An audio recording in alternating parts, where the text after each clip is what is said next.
उन्नति बैच कक्षा 10वीं हिंदी कोर्स बी के छात्र छात्राओं, अब आप लोग के समक्ष अब कहां दूसरों के दुख से दुखी होने वाले हैं नामक पाठ के संक्षिप्त परिचय की वीडियो आप तक पहुंचाने जा रहा हूं। आपको सिर्फ इतना ही काम करना होगा कि इस पाठ का लेखक कौन है, आप कमेंट के माध्यम से हमें अवश्य सूचित करेंगे। अब पाठ का संक्षिप्त परिचय आपके सामने प्रस्तुत होने जा रहा है। उन्नत वर्ग कक्षा 10वीं हिंदी कोर्स बी के छात्र छात्राओं, मां शारदे के चरणों में आचार्य देवेंद्र कुमार पांडे का दिल की गहराइयों से नमन है। मेरे प्यारे बच्चों, आज आपके समक्ष अब कहां दूसरों के दुख से दुखी होने वाले नामक पाठ के संक्षिप्त परिचय की वीडियो प्रस्तुत करने जा रहा हूं। आपको इतना काम अवश्य करना है कि इस पाठ का लेखक कौन है, कमेंट के माध्यम से हमें अवश्य सूचित करेंगे। बाइबल के सोलोमन, जिन्हें कुरान में सुलेमान कहा गया है, वे ऐसे बादशाह थे जो मनुष्य के ही नहीं बल्कि पशु पक्षियों के भी भाषा को समझते थे। वे मानव तथा पशु पक्षी सबके बादशाह थे। एक बार वे अपने दल बल के साथ घूमने के लिए जा रहे थे। उनके घोड़े के टापों की आवाज को सुनकर चींटियों ने बिल में जाना शुरू कर दिया।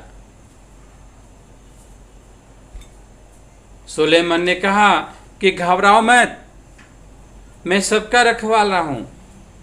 मैं किसी के लिए मुसीबत नहीं बल्कि सबके लिए मोहब्बत बन करके आया हूं। और रास्ता मोड़ करके दूसरे रास्ते से निकल जाते हैं। चींटियों ने उनको आशीर्वाद दिया। मेरे प्यारे बच्चों, यहाँ पे एक प्रश्न बन सकता है कि मैं किसी के लिए मुसीबत नहीं बल्कि मोहब्बत बन करके आया हूँ। ये वाक्य किसने कहा? सुलेमान ने कहा, शेख अयास ने कहा, या नूर नामक पैगंबर ने कहा? ऐसा एक प्रश्न बन सकता है, तो इसके ऊपर ध्यान देना। किसके घोड़ों की आवाज़, घोड़ों के टापों की आवाज़ को सुनकर चींटियों ने क्या किया? बिल में जाने लगी, रास्ते पर दौड़ने लगी, खेतों में चली गई। इस प्रकार से भी प्रश्न बन सकता है। सिंधी भाषा के एक महाकवि शेख अयास जी थे, जिन्होंने अपनी आत्मकथा में कहा है कि उनके पिताजी एक बार नहाने के लिए कुएं पर गए थे। अपने कुर्ते को निकाल कर नहाने लगे। आप तो जानते ही हैं कि पहले लोग कुएं पर या तालाब पर या बावड़ी पर जाके नहाया करते थे। लोटा, बाल्टी, डोर जो भी हो लेकर जाते थे कुएं पर।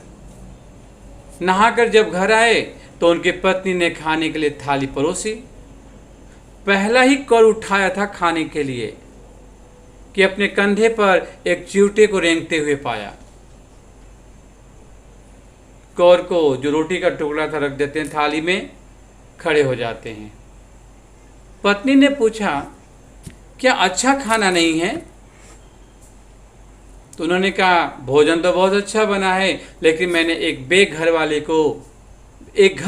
को बेघर कर दिया है और उसको घर पहुंचाने जा रहा हूं। देखा आपने, पाठ का नाम है अब कहां दूसरों के दुख से दुखी होने वाले।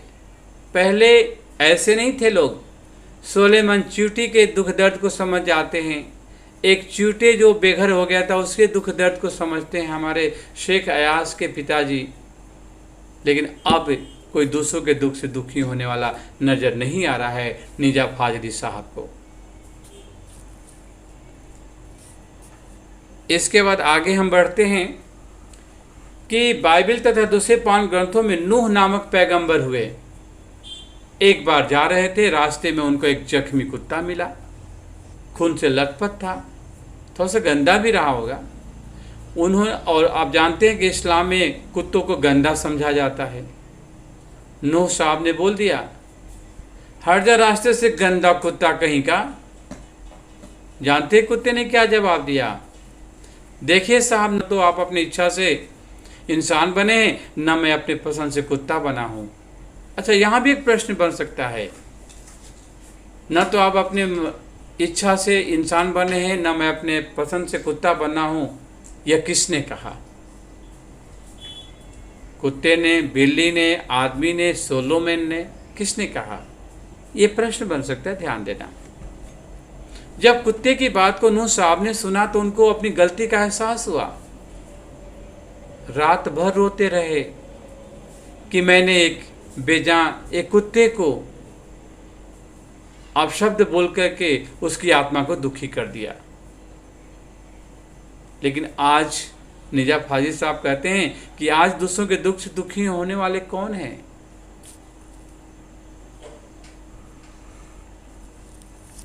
नूह साहब की बात हो गई। देखा, इसमें भी दे रखा कितना अच्छा कि एक पैगंबर का जिक्र मिलता है। ये हमने आप लोग को समझा दिया। अब आगे बढ़ते हैं। मिट्टी से मिट्टी मिले खो के सभी निशान, किस में कितना कौन है, कैसे हो पहचान। वास्तव में कुत्ते का यही कहना था कि आप भी मिट्टी के बने हैं, मैं भी मिट्टी का बना हूं। आज जब मर जाते हैं तो कौन से इंसान की मिट्टी है, कौन से संत की मिट्टी है, कौन से कुत्ते जानवर की मिट्टी है, इसको पहचानना बहुत मुश्किल हो जाता है। इन्हीं सब बातों को सोच करके नूह साहब जिंदगी भर रोते रहे। अब प्रश्न यह है कि दुनिया अस्तित्व में कैसे आई? विज्ञान अपने अपने ढंग से इस चीज़ को बखानता है और धर्मशास्त्र अपने अपने ढंग से बताता है। दुनिया में अस्तित्व में कैसे आई, इसके संबंध में वास्तव में देखा जाए तो समुद्र, पशु, पक्षी, जितने भी धरती पर रहने वाले, सबको इस धरती पर रहने का अधिकार है, उनका हक है। सिर्फ मनुष्य का नहीं है। मनुष्य जीवन दिमागदार जरूर होता है, लेकिन इसका मतलब ये नहीं कि पूरी दुनिया पर वही अपने उसी की पूरी दुनिया में हिस्सेदारी है। ऐसा कुछ नहीं होता है। मनुष्य बुद्धिमान जरूर होता है।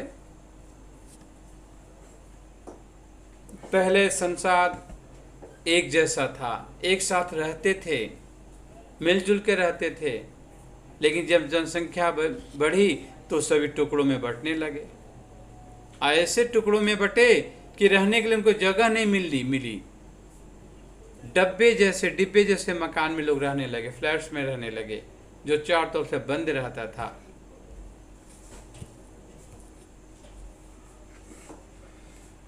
बढ़ती हुई आबादियों ने समुद्र को पीछे करना शुरू कर दिया।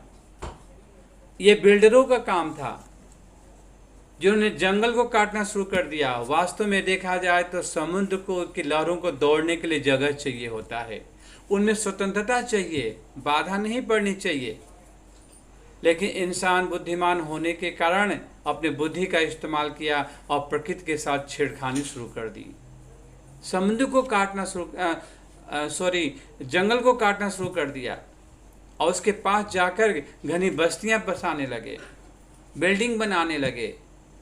समुद्र के लहरों के दौड़ने में बाधा पड़ने लगी और ऐसे बाधा पड़ी कि बेचारे को जो पैर फैलाकर स्वतंत्र रहता था, पैर को मोड़ना पड़ा, फिर उखड़ू बैठना पड़ा।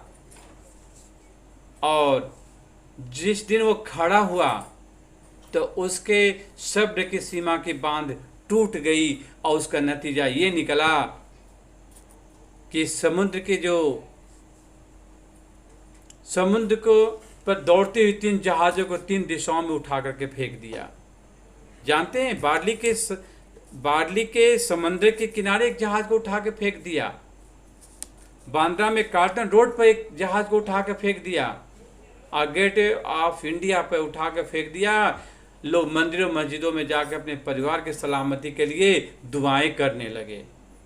ये होती प्रकृति का संतुलन जब खराब होता है तो सृष्टि तो संसार में तांडव मच जाता है। इसलिए प्रकृति के साथ छेड़छाड़ नहीं करनी चाहिए। प्रकृति के साथ छेड़छाड़ करने का ही नतीजा है कि आज प्रदूषण फैलता जा रहा है, हर तरफ से बीमारियां फैल रही है, जंगल को काटा गया, हमारे जो पशु पक्षी बेघर हो गए बेचारे, कुछ बच भी गए तो आसपास जो घर हैं वहां पर जाकर अपना डेरा डाल दिया।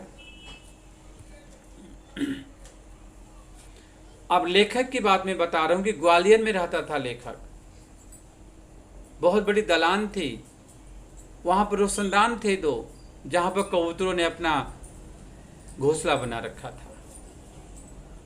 एक दिन क्या होता है कि एक बिल्ली उचक करके एक अंडे को गिरा देती है, टूट जाता है। दूसरा अंडा सुरक्षित रहे, माँ स्टूल रख के ऊपर चढ़ती है, तब तक हाथ से अंडा छूट जाता है और जमीन पर गिर कर टूट जाता है।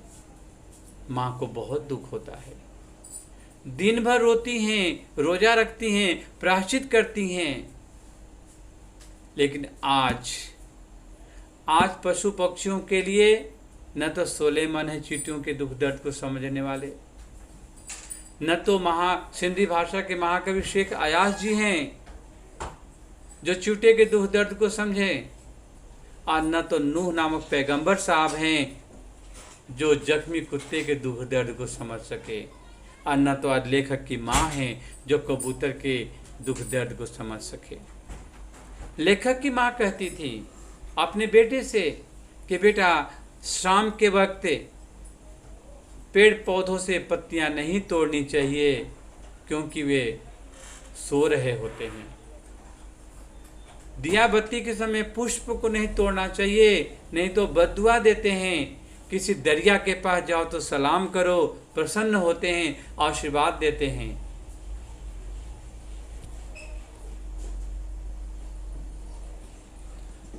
आज कबूतरों को ये भी कहते हैं कि कबूतरों को मत सताओ, हजरत मोहब्बत के अजीज होते हैं, उन्हें अपने मजार पर घोंसला बनाने की इजाज़त दे रखी है। मुर्गों को तंग मत करो, मौलवी साहब से पहले उठकर अजान देकर सबको उठाते हैं।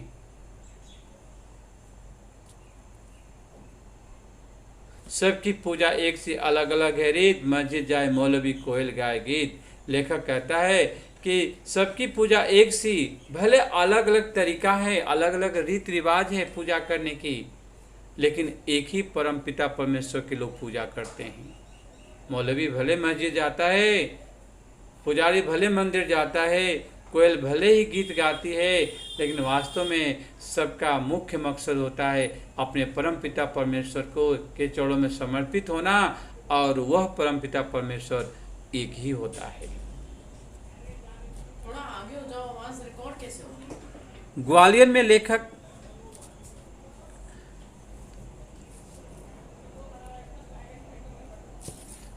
यहाँ बताता है कि जब ग्वालियर से लेखक मुंबई आता है तो वर्सोवा नामक जगह पर रहने लगता है। वहाँ पर बिल्डर्स समुद्र को इतना परेशान कर रखा था कि समुद्र के किनारे जाकर घनी बस्ती बसा देते हैं, बिल्डिंग बनाने लगते हैं। और आप लोग को बता ही चुका हूँ कि वहाँ पर क्या परिस्थिति होती है। वहाँ के जब जंगल खत्म हो गए तो कुछ कबूतर अगल बगल आकर अपना डेरा डाल लिया। डेरा डालने का मतलब बसेरा बना लिया। लेखक का जो फ्लैट था वहाँ भी एक रोशनदान पर कबूतर ने अपना बसेरा बना लिया। 2 कबूतरों ने बना लिया था। हमेशा आते थे, मिर्जा साहब की गालिब की जो किताबें थी उनकी लाइब्रेरी में, पुस्तकालय में, उसको गंदा कर देते थे, घर को भी गंदा कर देते थे। एक दिन लेखक की पत्नी गुस्से में आकर उस रोशनदान को बंद कर देती है, जाली लगा देती है। बाहर बेचारे दोनों कबूतर आंख को मटकाते हुए रात भर परेशान रहते हैं, लेकिन आज उनके दुख दर्द को समझने वाली न लेखक की माँ है, न नूह साहब हैं, न सोलेमन हैं, और न ही सिंधी भाषा के महाकवि अयाज के पिताजी हैं।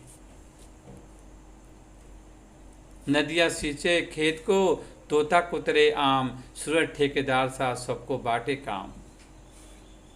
इसका मतलब यह है कि नदी अपने फायदे के लिए, नदी स्वयं पानी नहीं पीती अपने फायदे के लिए, बल्कि खेतों की सिंचाई करती है, संसार को पानी देती है, जीवन धारण करने के लिए, खेतों की उपज बढ़ाने के लिए।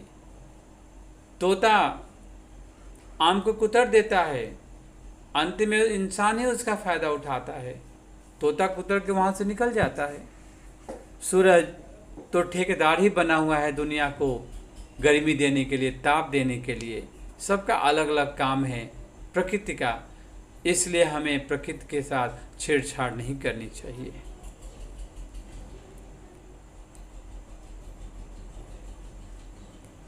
मेरे प्यारे बच्चों, इस वीडियो को बड़े ध्यान से देखना है, क्योंकि प्री बोर्ड का परीक्षा बिल्कुल पास आ चुका है। पता है ना, 2 बार प्री बोर्ड होगा, एक बार अभी जो प्रथम सत्र परीक्षा होगी, और इसके लिए सीबीएसई ने बिगुल बजा दिया है और आप लोगों को तैयारी करनी ही पड़ेगी। वीडियो को देखते हुए इसको अमल में लाएंगे। बहुत जल्दी एमसीक्यू के प्रश्न आप लोग तक पहुंचाने वाला हूं।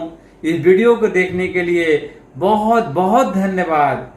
फिर मिलेगा अगले वीडियो में, तब तक लिए जय हिंद, जय भारत।